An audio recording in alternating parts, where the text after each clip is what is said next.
Chamber ఓటర్లందరికీ first thanks. పాపం మీరు ఎంత టైం వరకు ఉన్నారు. ఇప్పుడే కార్యక్రమాలన్నీ ముగిసినాయి. మా ప్రెసిడెంట్ ఎగ్జిబిటర్ సెక్టార్ నుంచి సురేష్ బాబు గారు ఫస్ట్ 1 ఇయర్ ఆయన ప్రెసిడెంట్గా ఉంటారు. ఆ తర్వాత ఎనానమస్గానే జరగడం జరిగింది. అలానే హైదరాబాద్ ఛాంబర్ సెక్రటరీగా కె అశోక్ కుమార్, ట్రెజరర్గా ముత్యాల రామదాసు, జాయింట్ సెక్రటరీలుగా విజయేందర్ రెడ్డి, మోహన్ ఒట్లపట్ల, ఇవన్నీ ఎనానమస్గానే జరిగినాయండి. మంచి వాతావరణంలోనే ఎలక్షన్ అంతా ఫినిష్ చేసాం. బట్ ఓన్లీ వన్ ఫీల్, నేను చాలా బ్యాడ్గా ఫీల్ అయ్యాను ఈరోజు. మా స్టూడియో సెక్టార్లో చైర్మన్ పోస్ట్ను గురించి రకరకాల డ్రామాలు ఆడారు.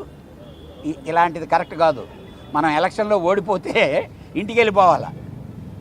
దొడ్డిదారిలో ఈ చేద్దాం ట్రై చేశారు. చాలా బాధపడ్డాను నేను. ఎందుకనంటే సిస్టమ్ ఈరోజు ఏం లేదు. ఇక్కడికి వచ్చి ఎవడైనా పని చేయడానికే ఇక్కడికి వచ్చేది.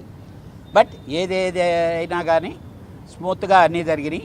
అలానే విజయవాడ సెక్రటరీగా బేకరీ ప్రసాదు, తర్వాత గుత్తకల్లు సెక్రటరీగా జాయింట్ సెక్రటరీగా సాయిరెడ్డి,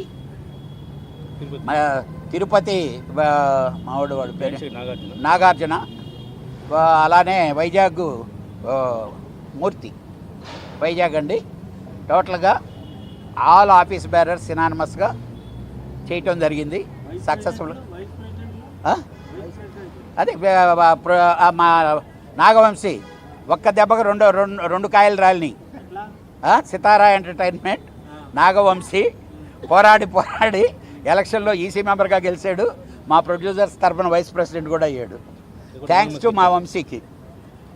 ఎందుకంటే పాపం వెరీ యాంగ్జైటీగా చేసాడు, కష్టపడ్డాడు. ఫస్ట్ మీ దెబ్బకు భయపడి బాగా కష్టపడ్డాడు. Thank you. నమస్తే. 100% సెకండ్ ఇయర్ స్టూడియో సెక్టార్ నుంచి నేనే ప్రెసిడెంట్గా కంటెస్ట్ చేస్తున్నాను.